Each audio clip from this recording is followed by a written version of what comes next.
Hello viewers, welcome to the Dateline Northeast, a program that gives an overview of the developments in India's Northeast region. I'm your host Chandrakala and the highlights of today's program are: unrelenting rains trigger floods, landslides in Northeast region.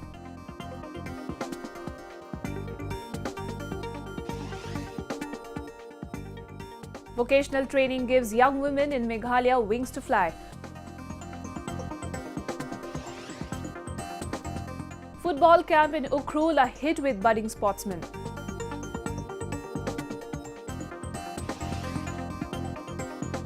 And Ashar Pandra Mahotsav highlights Sikkim's rich cultural heritage.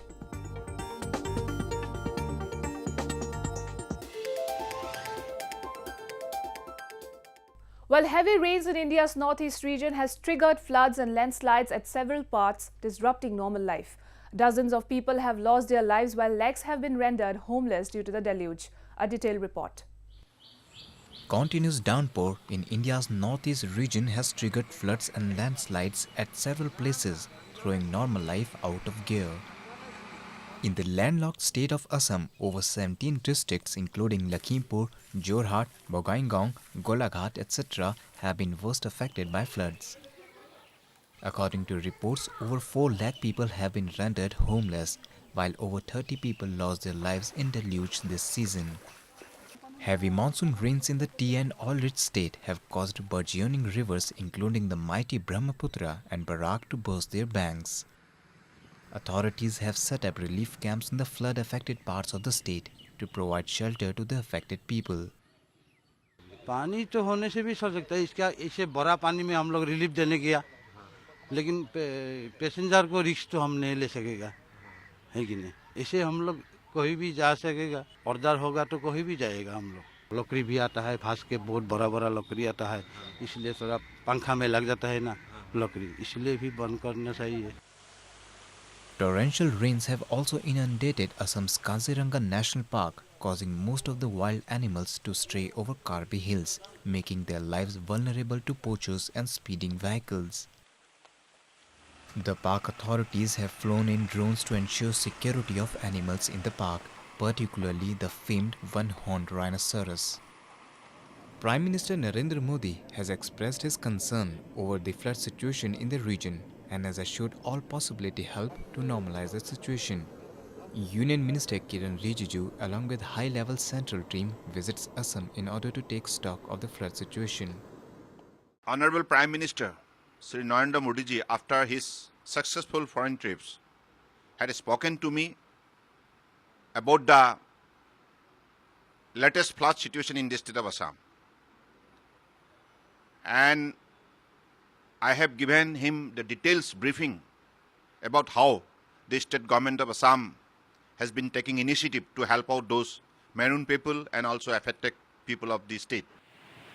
In Arunachal Pradesh, incessant rains have sent the Tirap River in spate. Rescue operations have been underway to evacuate the affected people. Around 14 people buried under landslide in Laptap village under Toru Circle, Sagale in Papumpare district. Meanwhile, in Manipur, arterial highways have been blocked due to landslides triggered by the continuous downpour that has cut off lines of communications and severely disrupted vehicular movement. 2 landslides at Sinam village in Tamenglong district have disrupted traffic along National Highway 37. National Highways Construction Company Limited labourers are trying to clear the debris. Due to the incessant rain and this continuous rainfall, this road has been totally formation slide, and the only 2 meters left. And this also heavy cracks are developed on the existing bituminous surface. So at any time this road may be cut off. In Nagaland's Dimapur town, a bridge collapsed following heavy rainfall, killing 4 people. Meanwhile, Sikkim, Tripura, Mizoram and Meghalaya states have also received moderate to heavy rainfall, hitting normal life. Skill development and women empowerment are integral parts of nation development. Over the years, more and more youth are showing an inclination towards skill training. In the landlocked state of Meghalaya, a group of young women are undergoing various skill development training under the Pradhan Mantri Kaushal Vikas Yojana. In an endeavor to include the youth of the nation to work for the development of the country through skill development, Pradhan Mantri Kaushal Vikas Yojana was launched in the year 2015 by the Modi-led government in the centre. The scheme under the Ministry of Skill Development is encouraging millions of youths all across the nation to develop their skills. Following the Prime Minister's vision of Skill India, the youths of the northeastern state of Meghalaya are inclining towards skill training and entrepreneurship development. Women empowerment too at the same time is an integral part of nation's development. Considering the importance of women empowerment, a non-profit in Meghalaya, Supam Charitable Association, is providing free vocational training courses to empower the women under the government scheme. मेरे हिसाब से जो PMKVY जो हम लोग को scheme मिला है स्टूडेंट्स को, मुझे तो बहुत खुशी है इस चीज़ के लिए कि स्टूडेंट इस चीज़ से कुछ कर सके, कुछ आगे बढ़ सके ना। ये चीज़ जो मैं सिखा रही हूँ, मैं चाहती हूँ वो लोग भी काम करें अच्छे से, इसलिए मैं एज अ प्रोफेशनल वो लोग को सिखा रही हूँ। जिस तरीक़े से मैं सिखा रही हूँ वही तरीक़े से स्टूडेंट करे, ताकि वो लोग भी आगे जाके किसी से मांगना ना पड़े, खुद के कमाई से खुद करें। As many as 25 young women have already undergone training in various fields like beauty and makeup, art and embroidery, and computer courses. Besides, breaking away from the shackles of the society, the women are also striving to become self-independent with the help of this training. यहाँ से मार्च से आई हूँ, first March से हम लोग का start हुए हैं यहाँ पे। तो आप किस चीज़ की ट्रेनिंग लेती हैं? ये टेलरिंग के ले रही हूँ। इसमें आपने क्या क्या सीखा अब तक? ये कफ, फ्रॉक, ये पॉकेट और फिर हम लोग का कॉलर और ये कुर्ता कटिंग, ब्लाउज कटिंग, ये सारी ड्राफ्टिंग ही चल रहा है अभी तक। कब से कब तक क्लास होता है? ये हम लोग का 9:30 से 1:30 तक होता है। और यहाँ पर जो आप सीखने आती है तो वो सारा मटेरियल खुद लेके आना पड़ता है क्या? वो तो यहाँ से भी मिलता है थोड़ा कुछ और अपना भी लेके आना पड़ता है। Introduced for the first time in March, the center till date has enrolled 240 students for admissions. Examinations are also conducted at the center to analyze the growth of the student, and a certificate is provided at the end of the course to boost the morale of the students. बच्चों से इसमें कोई fees नहीं ली जाती है। अगर आधार card उनके पास नहीं है तो पैन कार्ड या फिर वोटर आईडी, ये 3 चीज़ की आवश्यकता है। साथ ही उनका एक बैंक IFSC कोड के साथ में बैंक अकाउंट नंबर लिया जाता है। इसकी भारत सरकार की एक ऐसी योजना है कि जो बच्चे दूर से आते हैं उन्हें कन्वेंस के लिए भी उनको चार्ज दी जाती है। तो अभी तक तो हमारे बच्चों को वो चार्ज मिली नहीं है, लेकिन हम ऐसा उम्मीद करते हैं 1000 से 1500 रुपया हमारे बच्चों को सर्टिफिकेट के 15 दिन के अंदर उनके अकाउंट में जुड़ दिए जाएंगे। The implementation of the scheme has set an inspiring example worldwide to encourage the youths, especially young women, to reap maximum benefit from it. Skill and entrepreneurship development of youths will go a long way in taking the nation on the new progressive path.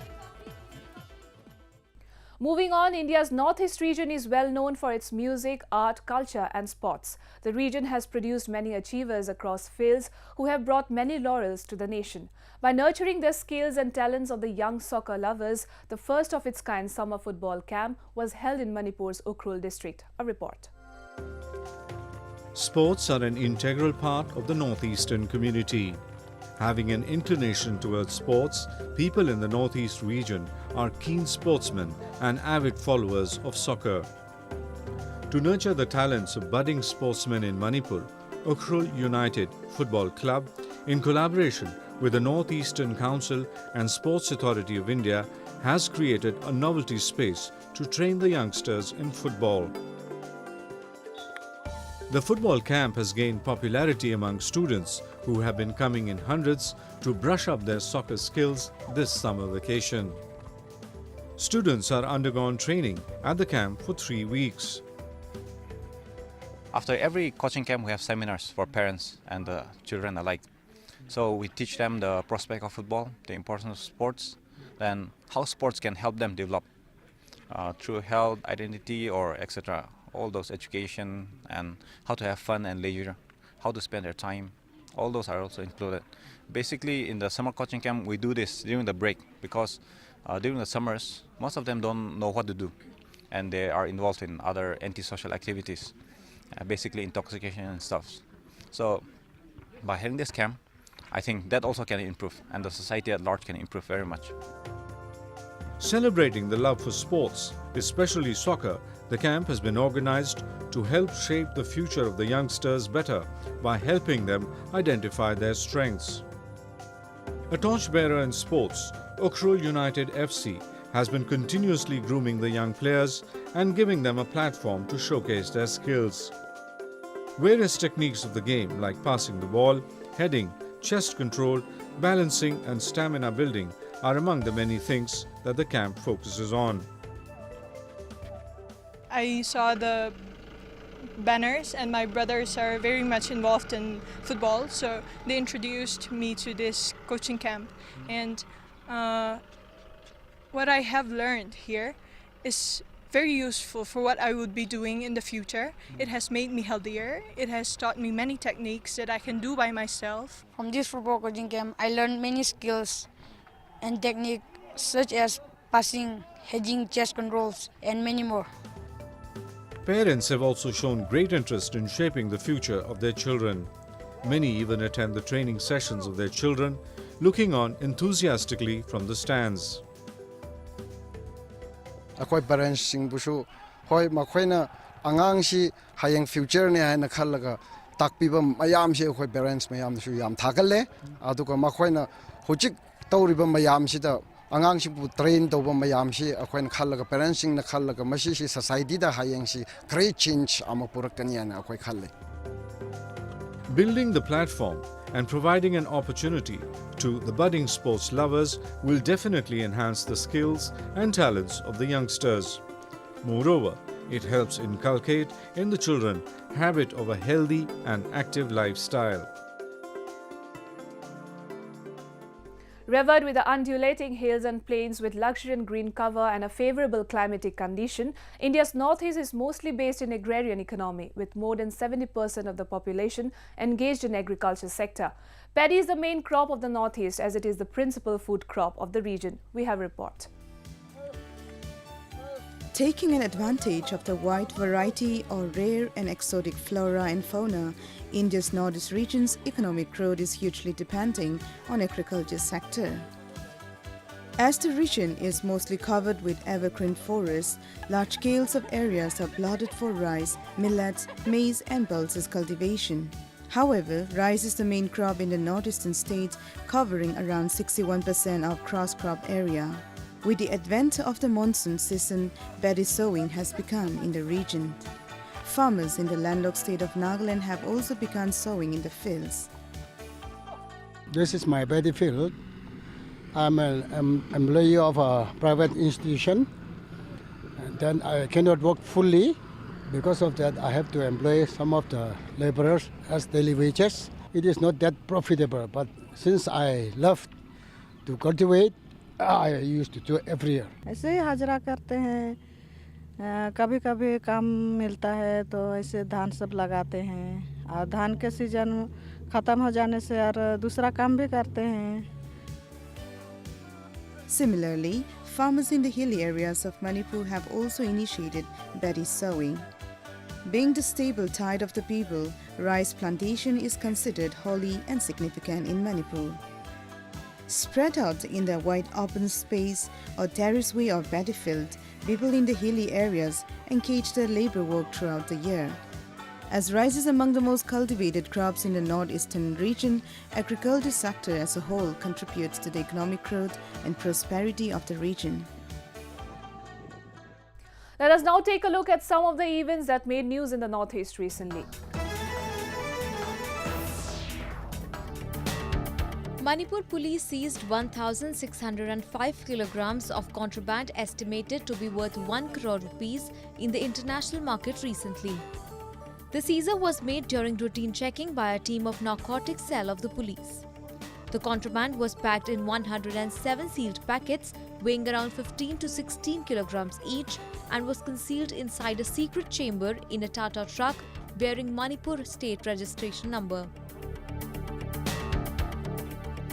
To touch the lives of the people, Meghalaya Chief Minister Dr. Mukul Sangma introduced Livelihood Intervention and Facilitation of Entrepreneurship Program at Songsak in East Garo Hills.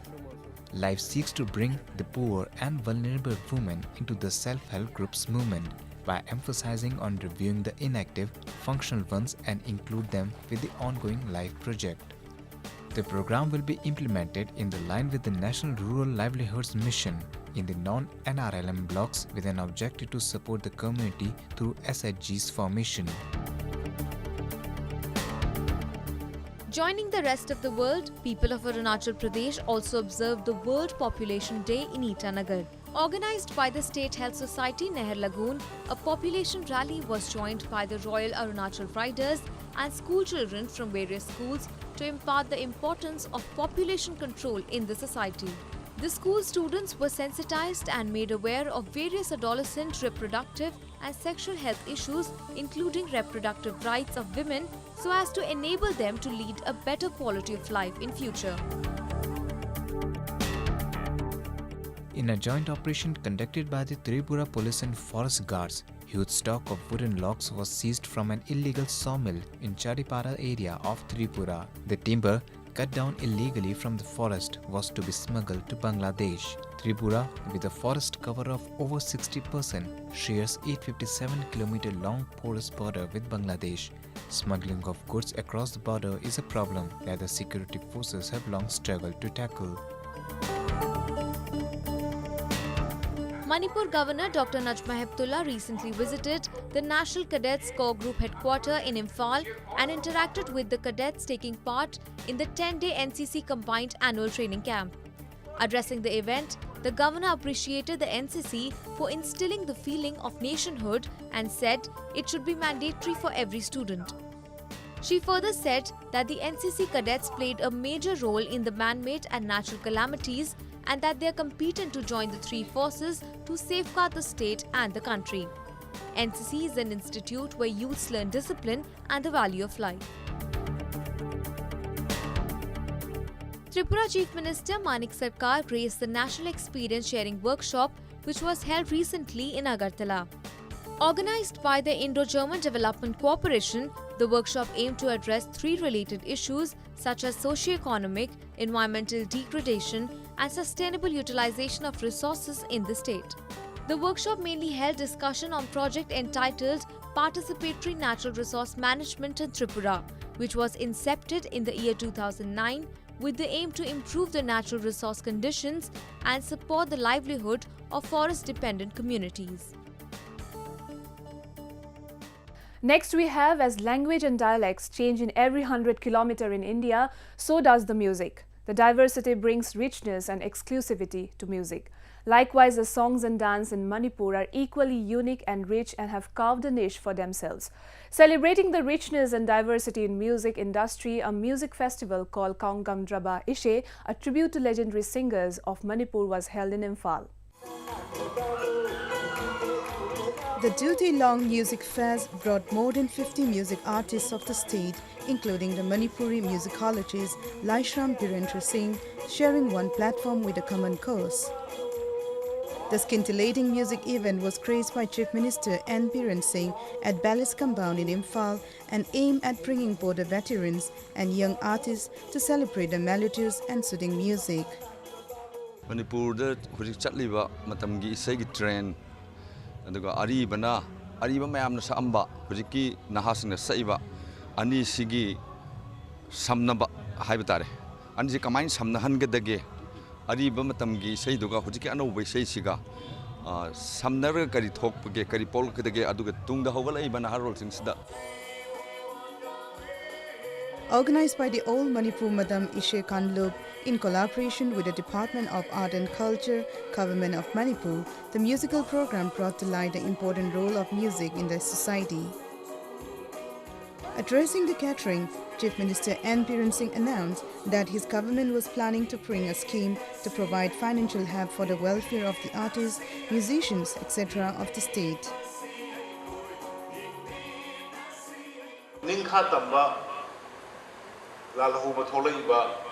Revolutionary lalo by the like by the revolutionary mind wakalon galaiba for iba say even who je bharat ki hoina bande mataram wari bhajariba janagana mana see nationalism of the pusangarga ꯂꯧꯔꯒ ꯍꯧꯖꯤꯛ ꯂꯩꯕꯥꯛꯀꯤ ꯑꯣꯏꯅ ꯑꯃꯠꯇ ꯑꯣꯏꯅ ꯂꯥꯛꯏꯁꯤꯅꯦꯕ ꯑꯗꯨꯅ ꯏꯁꯩꯒꯥꯏꯁꯦ ꯑꯩꯈꯣꯏꯒ ꯁꯣꯁꯥꯏꯇꯤꯁꯤꯒ ꯑꯗꯨꯒ nation ꯕꯤꯜꯗꯤꯡꯗ ꯊꯥꯅꯕ ꯌꯥꯗ꯭ꯔꯕ ꯑꯗꯨꯝꯕ ꯌꯥꯝꯅ ꯑꯔꯨꯕ ꯄꯣꯠ ꯑꯃ ꯑꯣꯏꯕ ꯑꯗꯨꯅ ꯁꯤꯒꯨꯝꯕ ꯌꯥꯝꯅ ꯑꯔꯨꯕ ꯇꯧꯕꯤꯔꯤꯕ ꯁꯤꯒꯤ ꯑꯩꯈꯣꯏꯒꯤ ꯀꯂꯥꯀꯥꯔꯁꯤꯡ.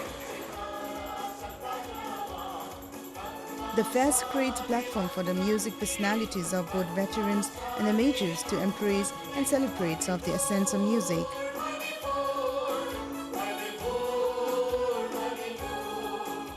Well, viewers, festivals and fairs in the northeastern region are rich in culture. The people celebrate these festivals with all the traditions and religious fervor.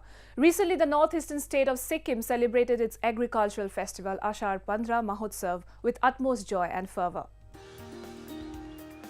Agriculture is a way of livelihood for the people of Northeast and at the same time largely contributes to the region's economy. The northeastern state of Sikkim is blessed with abundant natural resources, making it favorable for various types of cultivation. To celebrate the essence of cultivation, people, especially the farming community in the state, gathered on the auspicious day of Ashar Pandra. Ashar Pandra is celebrated to mark the beginning of rice plantation season and people offer prayers for fruitful harvest. आषाढ़ 15 हमारा एक नेपाली खेती में इसका वो थोड़ा इसका महत्व देता है आषाढ़ 15 को क्योंकि आषाढ़ 15 का ये प्रोग्राम शुरू करने का इसे हमारा ये क्षेत्र में 2 साल हो गया गए साल से शुरू किया है और इसका हमारा एक उद्देश्य है महान उद्देश्य है हमारा आज का युवा पीढ़ी जो भी है वो लोग भी थोड़ा ऐसा खेती में थोड़ा मन लगाएं ध्यान दें. Locals took to the paddy field to celebrate the festival by planting rice, singing folk songs, dancing and playing with mud water. During this time of the year, farmers celebrate their joyousness as their cultivation grows abundantly, leading to high production of crops. It is during this Ashar Pandra that cultivation process of seasonal crops like paddy, millet, etc. takes place. Ashar Pandra means the 15th day of an April month, Ashar, the 3rd month. We farmers of Sikkim do all types of cultivation, but not in terms of commercial purposes, but for the livelihood, for family itself only. And then Sikkim farmers do rotation cultivation. Moreover, various cultural programs including dance by the Nepali community residing in Sikkim also formed an integral part of the celebration. Young and the old alike enjoyed the day by engaging themselves in various traditional sports activities like pillow fight, volleyball, etc. Such unique celebration of nature upholds the essence and integrity of agriculture in the country, wherein people of most states have forgotten today in the modern era. The state of Arunachal Pradesh was soaked in festive spirit as the state came alive with the celebration of Dree, the biggest ever harvest festival. Known as the major festival of the Patani tribe, the festival is celebrated with utmost joy and fervor. A report. Festive spirit gripped landlocked state of Arunachal Pradesh as it celebrated Dree, a harvest festival. Thousands, including old and young from the Apatani community, gathered at Zero in Arunachal Pradesh to celebrate the festival with gusto. Dree is a festival that depends the agriculture and that helps to grow and the civilization progresses on that or based on that. During the Dree, a few rites are performed to worship and appease gods and goddesses who protect the crops and ensure well-being of human beings. Dressed in their colorful traditional attires, tribal women showcase Daminda dance, singing rhythmically to the tunes. Veteran actress Zina Taman, along with other filmmakers, cinematographers, etc. from the film industry, also graced the festival, adding to its glory. It's my first visit to the Dree Festival, and like I had mentioned earlier, I'm just so happy to be here and happy to see, the culture and the wonderful folk dances and the grace and the energy of the ladies, and to learn so much, about the group. So I think it's wonderful that one celebrates one's culture, one's identity, but it's so beautiful that I think that it's important to share it with the rest of the country and the rest of the world. Moreover, captivated by the mesmerizing scenic beauty of the state, the filmmakers are also eyeing into shooting films in the region. This was my first visit to Arunachal Pradesh, and I had shot a full movie, TMO, in Meghalaya, Shillong and Cherrapunji. And even in Nagaland, we have shot a documentary. So Arunachal Pradesh, I found it more beautiful because, yes, in fact, we had a meeting here and we are planning a movie very soon. This year, the celebration of Dhree Festival was themed as Our Culture, Our Pride, with an endeavour to strengthen age-long cultural heritage. Games and sports and all forms of entertainment also formed an integral part of the celebration. The festival heralds the growing of seasonal crops in the state. Well, viewers, with that we have come to the end of this episode of Roving Report. Do connect with us through our Facebook page and follow us on Twitter at AnyIndia_ANI. You can also subscribe to our YouTube channel to get latest news updates from the Northeast. I'm your host Chandrakala signing off. Goodbye and take care.